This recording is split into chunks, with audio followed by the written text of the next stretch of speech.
Lisa said, my Sorry. my career started in healthcare consulting. Eventually, I wound up in medical device sales, sales management, and marketing. And during that time period, so over the span of 20 years, literally nothing has changed in terms of how we approach our surgeon targets and how we approach our hospitals, right? We're still carrying water uphill in buckets in terms of we're doing the same thing. We are sending emails. We're popping by offices, with a $5 foot long, figuring, man, if I give this guy a Subway sandwich, I'm going to get all of his business because my product is amazing because that's what my marketing team told me. Or we're going to stalk a surgeon in the hospital. We're going to find him at the scrub sink. And we've never really changed that. And over the course of 20 years, it became very obvious that companies were not interested in teaching salespeople how to sell. They told them what to sell, and they told them what they should say when given the opportunity. And what they're supposed to say has always revolved around features and benefits. And look, the sad reality is that there's really very little product or services out there in the med tech space that are meeting an unmet need, right? There are very few surgeons who are sitting in their clinic, seeing patients and going, boy, I wish I had this product so that I could do surgery and start making some money, right? And because of that, so many products and so many services fall into just the noise. And then COVID hit. And during that time, right, we suddenly lost 3 of the avenues for which we used to get in front of our surgeons or hospitals, right? We can't stop by the office anymore because that dried up. We can't go to the hospital and stalk them unless, of course, you wanted to get kicked out of the hospital and barred. So we all resorted to emails, and we were already sort of not reading emails at the time to begin with. And now we were reading even less of them, and surgeons were even worse, right? So when the only opportunity we had to get in front of our ideal customers was through email, the doctors just shut down. And we found that we needed a way to get in front of our ideal customer, right? We're all, as salespeople, all pushing towards face-to-face meetings. But if you can't get a face-to-face meeting, how do you do your job?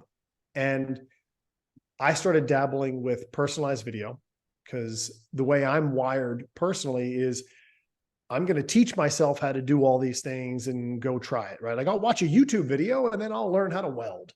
And that was a horrible, horrible approach because all I was doing was recording myself saying the same features and benefits crap and then sending it to a doctor, and they had no interest. They weren't interested in it when I said it live.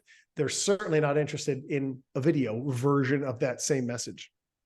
So coming back to that point that I made before about always focusing on features and benefits, we came up with a way of presenting information to our ideal customers in a way that we would like to be communicated with, which is understand who I am, understand the values that I have, understand the problems that I'm dealing with, and then let's talk about those things. And by doing it through video, we're able to, as Lisa said, earn attention, build know, like, and trust, and stand out from the noise of what other people are currently doing. Think about it like this. And I'll end with this little, reflection here. And then Lisa can ask me some questions. But if you today went and stood 10 sales reps in front of a doctor and everybody had, their 30-second pitch, I'm going to go out on a limb here and say maybe 9 to 9.5 of those 10 people are all going to, when it's their turn, talk features and benefits.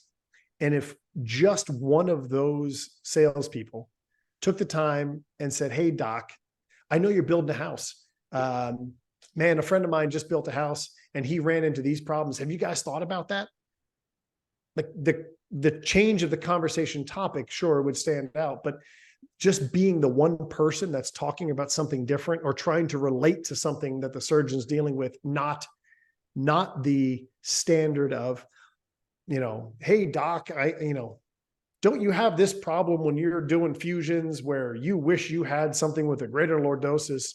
Well, it just so happens that we have a problem, that tired old trope just doesn't work anymore. But unfortunately, companies aren't teaching their reps anything new. So that's my little opening salvo. Lisa, any questions? Yeah. So, Doug, talk to us about, for all of us who are used to sending emails, text messages, LinkedIn messages, how do we get started with using personalized videos as a sales tool? I also know that there's some of us in contracts here that talk to distributors a lot, like Bridget, who, could use personalized videos to send messages. I'm also thinking that, I'm packing a lot here, but just, there's people on the call who could use it to do education. Like when you have a new product, you could do pearls, but that's a lot. Like, do you have to buy fancy microphones like you're sitting in front of? Do you need special equipment? If you've never done this before and we don't know how do you get started? That's a great question. Thank you. So first and foremost, this is generally all that you need. You've got $1,000 camera and microphone combo in your pocket or purse at all times. That's all you need. Now, the only reason I have a microphone is because we have a new house and there's nothing on the walls in this room. So it is literally it's like talking in a cave. So I got a microphone so that, because this is what I do, right? I'm always on video and I'm always on a microphone. So in this cavern, this made a lot of sense. But in general, no, you don't need a lot. And I think the simplest way that you can get started without taking any courses, without being taught what to do and what to say, I think the easiest thing you could do is, for those people who are leveraging LinkedIn and trying to build their network of, whether that's surgeons, hospital staff, distributors, thought leaders, whatever that may be, the easiest thing you can do to start is, when you make a new connection, record yourself saying hello, introduce, like, hi, I'm Doug. Thanks so much for connecting with me. I look forward to, seeing what you do, and follow me on LinkedIn here and things that I post. It's as simple as just saying, hi, this is who I am. And I think as you do more of those and expand your network. So for instance, when I started doing this, my network of people was like 500 people. Within 5 months, I now am well over 2,000 people. And so many of that has been just because I reached out to people to connect. And then when they connected with me, I sent them a video message that just said, thank you for connecting with me. It's kind of simple. It's like what our moms taught us. Like, if someone gives you something nice, you write them a thank you note and send it. This is just the digital thank you note of, thanks for taking the time to connect. So what you're saying is that you're giving free content to people. So in turn, they go to you as the expert. So, and then for me, when I'm using it for, say, Moon Surgical, I just do a quick video. Hi, I'm Lisa from Moon Surgical. Sometimes, there's a trick where you can have yourself as a bobblehead, and in the background, I have a video of the robot playing. I read your LinkedIn profile. I believe that this is a new category of surgical robotics that you would be interested in learning more, and just please message me back so we can set up the day and time, and that's it. And, I have, from probably a 30 or 40% hit rate, I have a 70% hit rate of surgeons responding to me. But I got to be honest with you, I was really uncomfortable. A lot of times when I'm at home, I would wait for the day that I was going to do my hair and put on makeup, because I did not want to look at myself in the video. And you and I have had this conversation before, where I would listen to it and do 100 takes, and then I would get pissed off, and then I would just say, forget it, So there is a learning curve, and you told me, Lisa, don't watch it anymore. And I stopped, and that's what helped me. But it is take some time to get used to Sure. seeing yourself and speaking on video. And it is uncomfortable at first, right? Look, we've all been in a situation where live, all right? Imagine you were at NASS, right? Or you were at a big conference and you're standing at the booth, and some doctor walks up and you start talking. And maybe you say something that you wish you didn't say.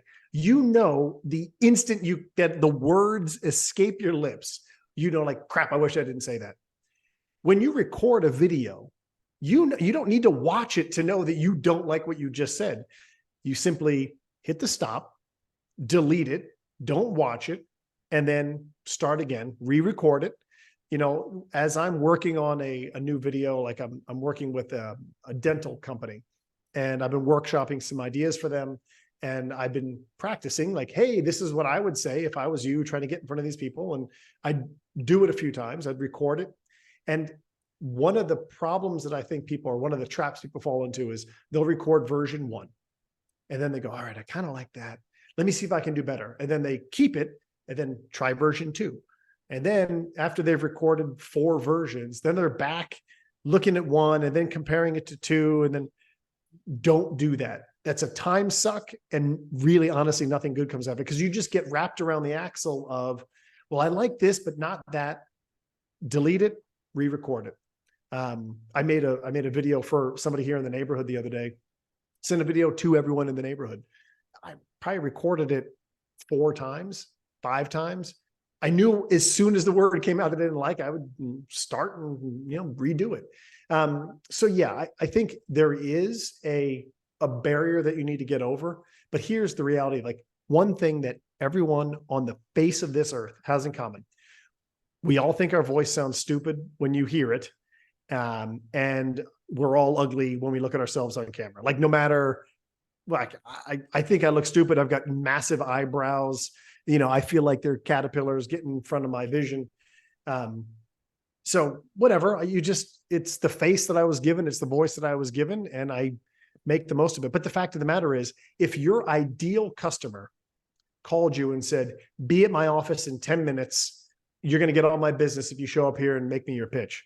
Like, you would drop whatever you're doing and run out the door and not really give a thought to what you look like, how you sound. You just go and get the job done. And the fact of the matter is, when you make a video that you send to a target audience, whether that's for sales or for marketing or even for a nonprofit, and there's no nonprofit people here. Well, actually, yeah, David's working on a nonprofit.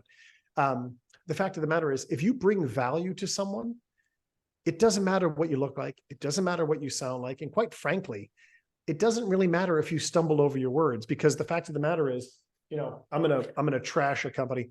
Well, I won't say the names, but I worked for a company that this was one of their marketing emails. Okay, that's a homework assignment. That is not them bringing value to the surgeon. It's, here, read this, find the value statement in here, distill it, help you, you know, you have to figure out what that value is, and then figure out whether that means anything to your practice. Versus sending a video, it takes 5 times faster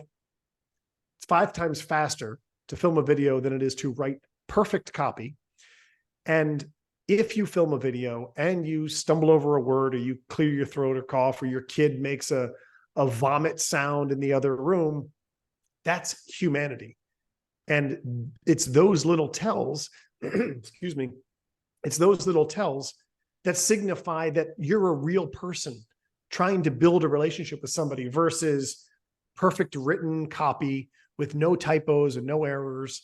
And we're all moving towards AI, everything, right? You're a robotics guy. For a lot of people, excuse me, for a lot of the people on this call, right? You're working in robotics.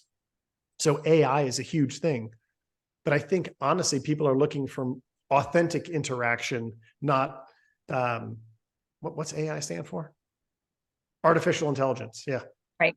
So one thing I really liked about it was, you know, I remember the days of being a sales rep, and you have to get in front of so many surgeons, right? It's a numbers game. If you call on 50 surgeons a week, you may get 10 who respond to you, or, you know, whatever your customer is, your basis. So with videos, you don't have to get in the car, try to go through Sally the gatekeeper, try to get in the back, see a new surgeon, especially for new sales calls, because we all know that you need your foundation and then you need to keep on building apart. It's all about growth, right? No matter what industry you're in, no matter what you're doing, it's always about percent of growth, right? If you're looking at revenue numbers for any company. And what this provides is a very easy way to do cold sales calls and stand out of the sea of sameness and not get in your car and get turned down, 70, 80% of the time and just keep on driving. It saves time, it saves the energy, and it's scalable very quickly versus sending emails and texts and not getting that response, or driving around trying to meet new people, right? And this is through any type of entity, whether you're doing medical device sales or you're doing real estate or you're doing something else, the follow-up and the touch points you can reach. And it never sleeps. So sometimes I do them at 5 a.m. And send them later and schedule my sends. So I do it before my regular day. And you're able to be so much more productive by doing that.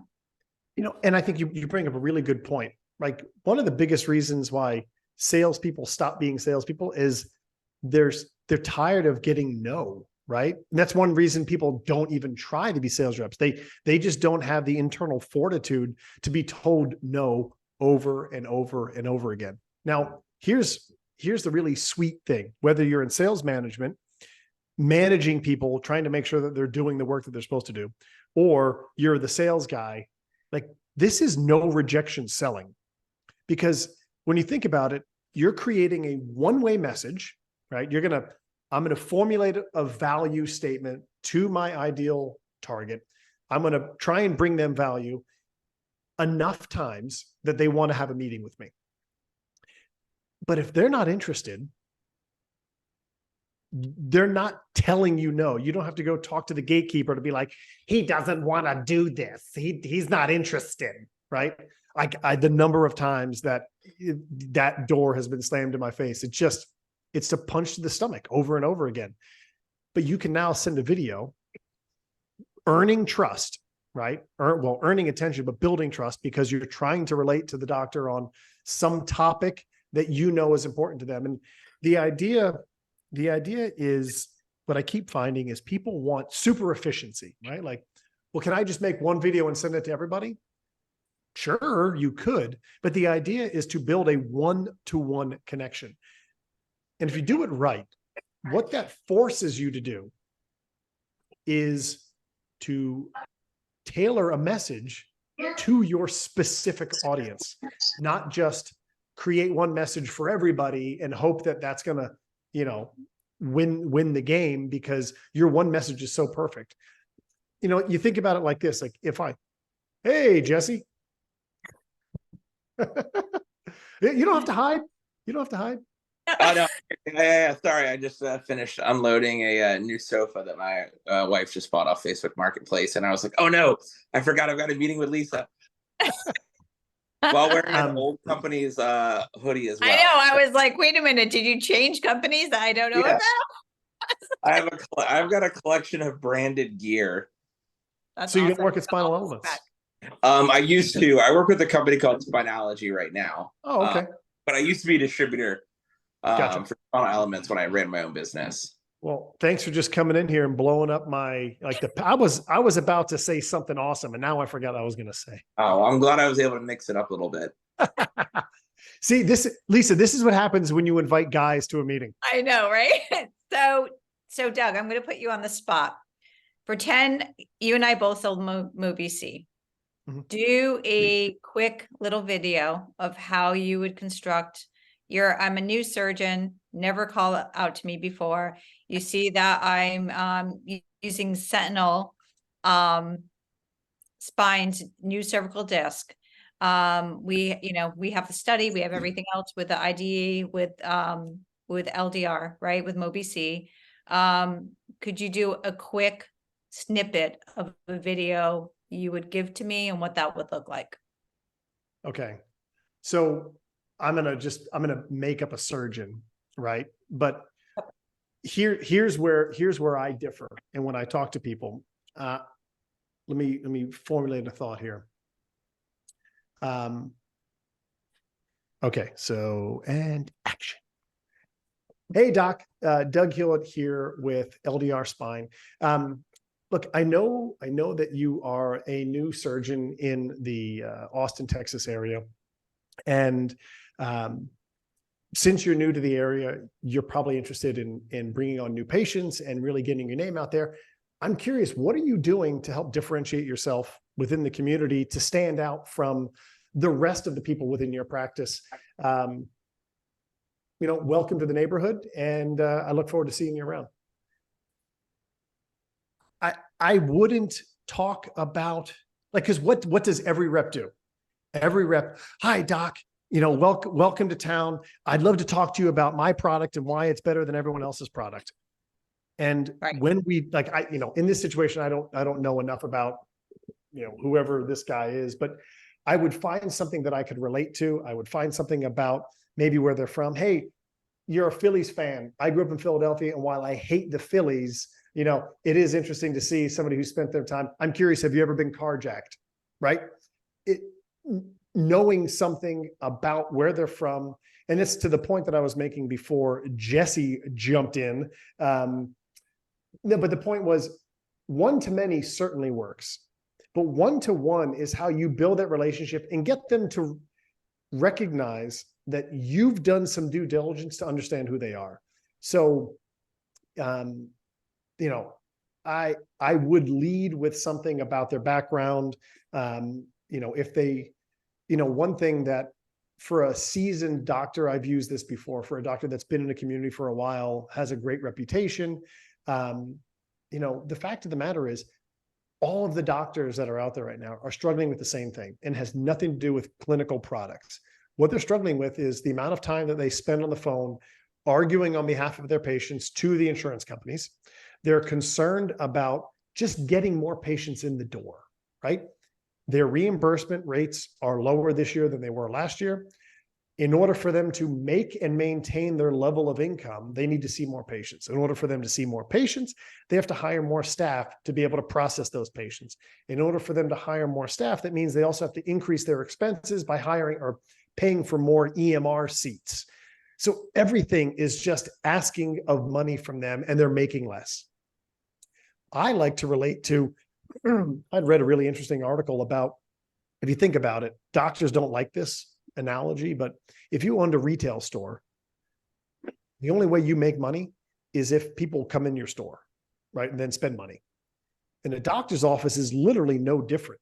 If you don't go in and see them, they're probably not going to get, any opportunity to bill for you not going there, right? That makes sense.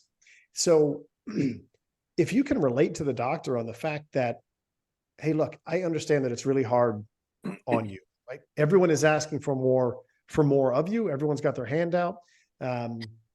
So I'm curious, what are you doing to build extra revenue streams? Doc, I actually read this really interesting article about a frozen yogurt company that, it's a retail store, but what they did to get people in the door was really interesting. I'm going to just throw the link to the article in this email. Check it out. But what they did was X, Y, and Z. Thought it might be valuable for you. Right. So here I'm trying to bring value. Here's a different way that you in your practice can stand out from what everybody else is doing. And then you, as the sales or marketing person, is bringing value and trying to solve a problem that's an actual problem that they have, not just our product is new and therefore it's better. The other thing that I've presented to some doctors is actually using video, right? Everyone knows that a personal recommendation is far better than, if I needed to see someone, I'm going to go to somebody who I think would maybe be able to connect me to the right doctor, help me to avoid a bad pick.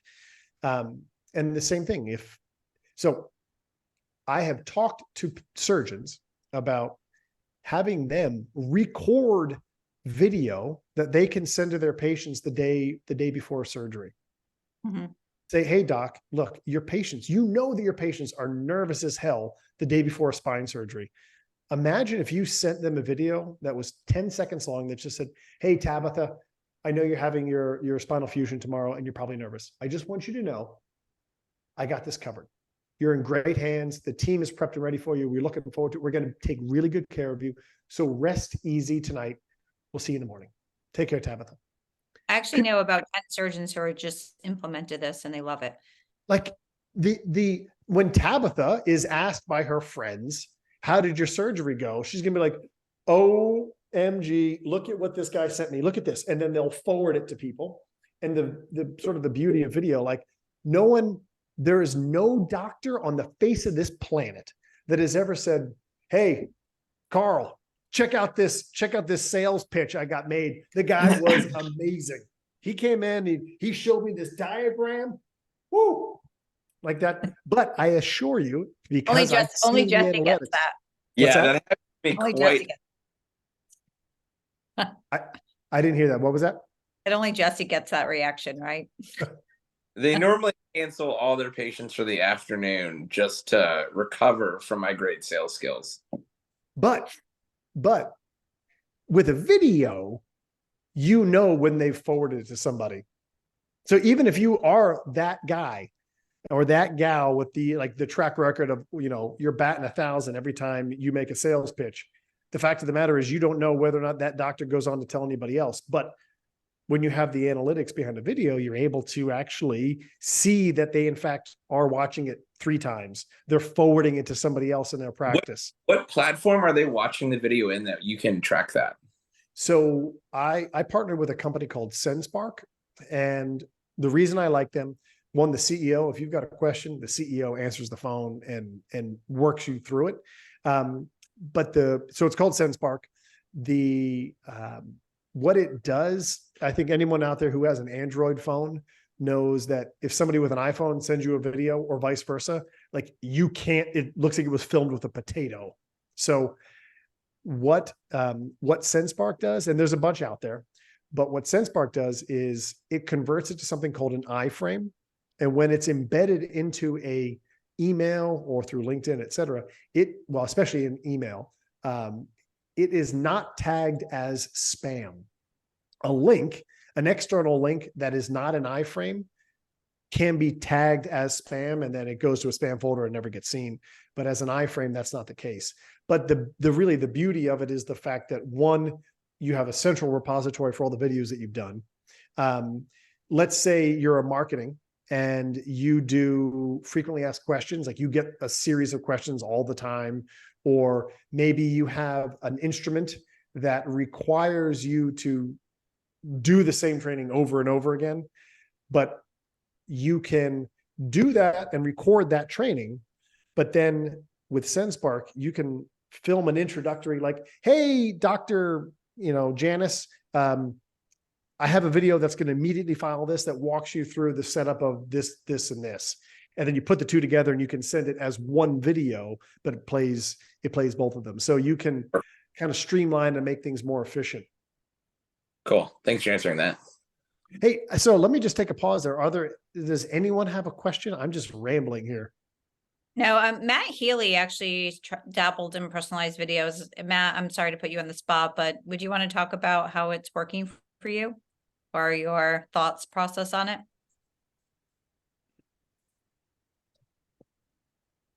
I don't know if he's still on. You're on mute. Hey there. There you are. I'd love to, but I have a 2-year-old I'm dealing with while I'm listening to you all.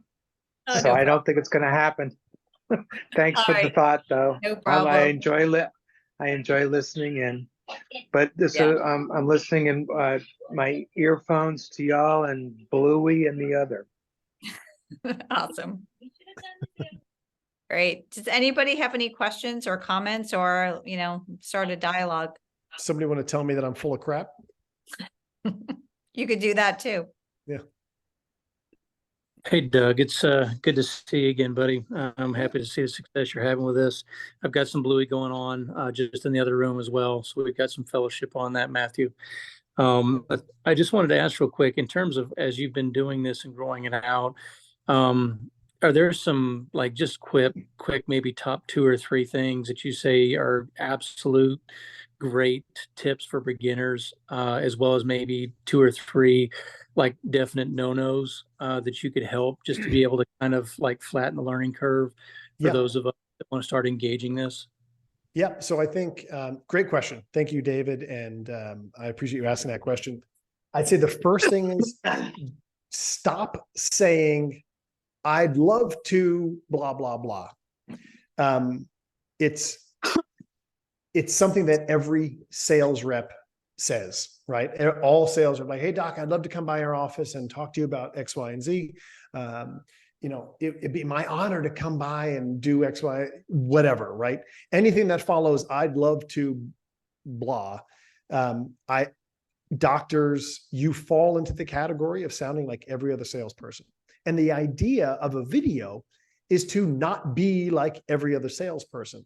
So to the point that I'm not sure if you were on yet, but I had made a statement that when I first started doing this, all I was saying was the same crap that I used to say when I was a sales rep. It was I'd love to bring lunch to your office and sit down and tell you about the great advancements that we've had in cervical disc technology and all the 10-year data, blah, blah, blah, blah, blah. That's what every sales rep is saying. So not saying those things, not asking for a meeting. For the most part, the doctors all know that you're a sales guy or a sales gal. So they know that you're trying to sell them something.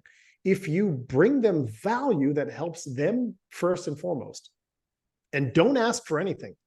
The law of reciprocity shows us time and time again that if you actually bring somebody value and ask for nothing in return, you will end up being asked like, so you keep helping me out with these problems. You gave me a great article the other day that helped my practice. You know that my front office woman is understaffed, and you made a recommendation about somebody who was looking for a job that actually, we ended up hiring. Thank you so much for that. Like, what do you sell? You just keep helping. And, it sounds silly, but it actually works. So when you make it about them and not about yourself, which is not what we've ever been trained in sales, right? We tell ourselves that we're pitching the doctor because we're going to solve their problem with this mouse, right? Like this mouse has 2 buttons and a wheel, and it's great for doing all the things that you need, and the buttons are really easy to push. But like that, yes, those things may be true, but that's not the problem that they're struggling with. And if you make it one-to-one, if you do the research rather than just popping into an office to try and get a meeting on a whim, but you do the research to understand who they are, you think about the person that they are, the type of practice that they have, and then you try and solve a problem that is common to them or to that type of vertical, right? Whether it's a spine surgeon or an orthopod or what have you. And then offer that solution for free and ask for nothing. That will make you stand out. This is a good way, as much as I don't like AI, here is a really good application for ChatGPT. If you don't know what to say, if you're dealing with a spine surgeon, you can go to ChatGPT and ask ChatGPT, what are the 5 biggest issues that are facing orthopedic spine surgeons or neuro spine surgeons in this particular area? And it will give you the 5 answers. And then you ask Siri, if you ask it some more questions, mine just, Siri heard I was talking about her. You then get and refine it. Okay, I like number 1. Tell me more about what are some possible solutions to that problem. The fact of the matter is, if you put in a little bit of time, the reality is that's most of the same problems. And it's the ones that I talked about. They need more patients. They're not making the money they wanted. And, everybody's got their hand out. So if you could figure out a way to solve some of those problems, even if your solution is crap and doesn't work, if you at least take the time and make the effort to try and solve it for them and don't ask for anything, I assure you, you are going to get business. And then, David, I know I'm assuming you're the only nonprofit person on here. But imagine just sending a thank you video to someone who's donated or contributed and become a beneficiary or, or a benefactor rather for that nonprofit. That is better than any handwritten note. It's better than any direct mail campaign you will ever invest in. Taking the time to say, thank you for what you've done. You've helped these 4 people with that, super generous donation. I can't thank you enough. Thanks, Mark. Ta-da. It'll take you no time. It'll save on stamps. And it means a lot more than, what's going to happen with a handwritten note. Oh, cool. Into the trash. Like for all the time that it takes and the number of times that you screw up because you got, bad penmanship. Anyway, food for thought.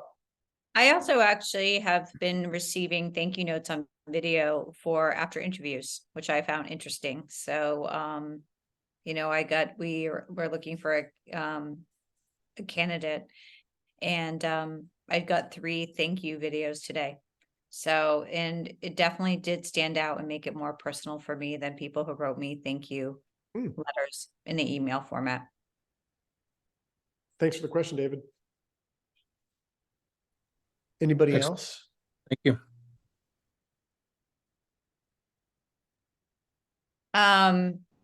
There was just NAS, which is interesting, right? I'm sure a lot of you were at NAS or at trade shows. The question is like, how do you follow up after that? And what are you doing? Oh, definitely email. Right? Definitely a long email recapping, all the things that the doctors, think about it. If you had a great conversation with the doctor, that doctor may have had 5 or 7 or 10 or 15 other conversations, or they were, 3 sheets to the wind if it was after the happy hour.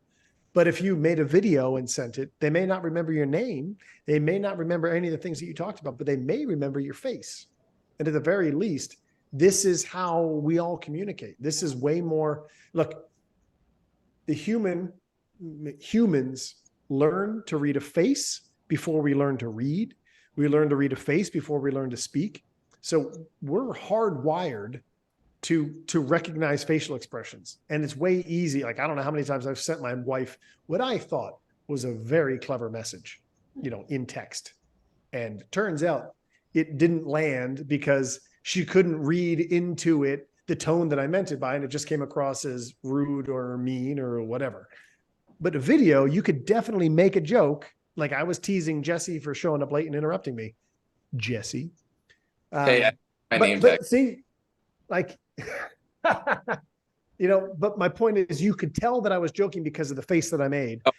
But if that was just on, in the chat section here, you don't know me, you may not realize that I was making a joke.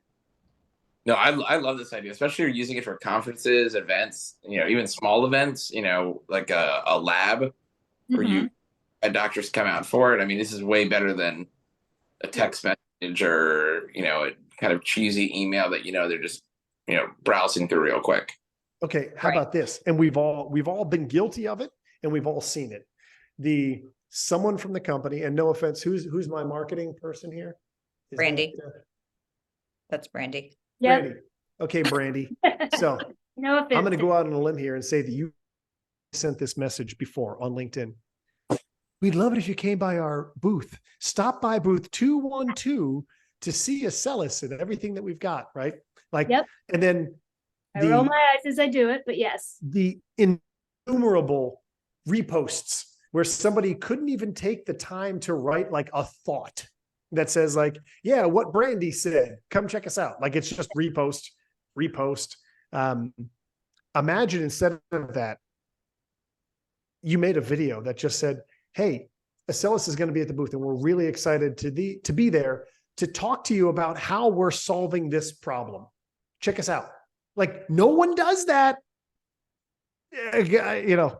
Just out of curiosity, people are going to come by and be like, whoa, that was really cool that, or what if you're doing a lab, you're doing a local lab. How many times do you get a doctor that, you're sending them text messages like, please show up. I know I went to bat to get this person to come to the lab and they said they were going to come. And then like the day before something comes up, just communicating with people through a video, you're 85% more likely to get a response through video than you are a text-based message. People, look, Absolutely. Even the day before a lab, we look forward to seeing you at dinner or whatever the agenda is, and, just giving them a quick run through. Message me back if you have any questions. And what a great way. or follow up. Hey, hey doc, it was great talking to you yesterday in your office. Here are the things that I told you I was going to deliver. Find them in the email below. Boop, boop. Right. And it doesn't need to be a wall of text and no one's reading it. No one's reading it. I mean, I'm curious, Lisa, to put you on the spot. How many emails do you get a day? Oh, probably about 60, Okay. How many of those are you reading cover to cover? 10. Okay. And what are you doing with the rest? Like what? I might, if it's important, I'll flag it. If not, I just never read it. And So- most of them are LinkedIn trying to get a service from Moon right now. But imagine, I mean, like, but you're no different than any doctor out there, any hospital employee. I mean, look, VAT committee. Okay. I'd say a show of hands, but that's not going to work here. I think But- Bridget's the only one on back here right now. Okay. But Bridget, you've probably been in a situation where you had a surgeon champion who was teed up to show up to the committee meeting to be your champion. And then, his kid gets an ear infection, something shows up at the ER, he's got to go and round and can't be there. Well, now what? The one person that was going to share the value proposition is suddenly not going to be there. So what we've done, we got the doctor to record. They're like, hey, here's why I want to be at this meeting. Here's why I want this product. And then you have that. We combine that with the value proposition of the product. If the doctor maybe doesn't hit all the high notes, because generally we're sending like 37 files of FDA approvals, all the white papers that have been written, whatever clinical studies are there, like a stack of material. File. Yep. Yeah, that no one is reading. And they just go, yeah, they send everything in. Anyone in favor? No. Okay. Next thing. But what if you accompanied that stack of stuff that you're sending with a video that said, look, this is why you guys want that. And you speak the language that the VAT committee cares about, which is, whether it's the marketing opportunity behind this, the marketing dollars that the company is able to co-brand and co-promote, et cetera. Like you can put all those things. It's a niche product, which meets the 10% that they can have, without the other products. It's a price reduction overall, all those items, right? So But you could do it in a video and not embed it in a 4-page email that no one's going to read. And you just pray and hope that somebody read that line of your email. You send a video, and if you know that it's in the video and they see that they watched the video, that they've heard your message. Yeah, I love that application for VAC committees. I think it's a huge issue with how many documents you're sending over to them and asking them to sort through, and they're not going to. So I think that's really helpful. I mean, let's be honest. I think a lot of people that work in hospitals, like in senior echelons, I can't even read based on, just some of my personal interactions with them. Yeah, and in these committees too. I mean, one of the biggest issues is, let's say you're on a committee and you meet once a month. I mean, you're not spending your free time sorting through documents and reading through, FDA studies to make a decision. You're going to trust the people on your team, whether it's that surgeon, and figure it's pretty much just a surgeon, and is this going to bankrupt the hospital? I feel like that's the biggest thing that comes forward. right. Yep. Awesome. Well, I know we only have about 10 minutes left. So just want to make sure, does anybody have any questions, comments? Any other feedback for Doug?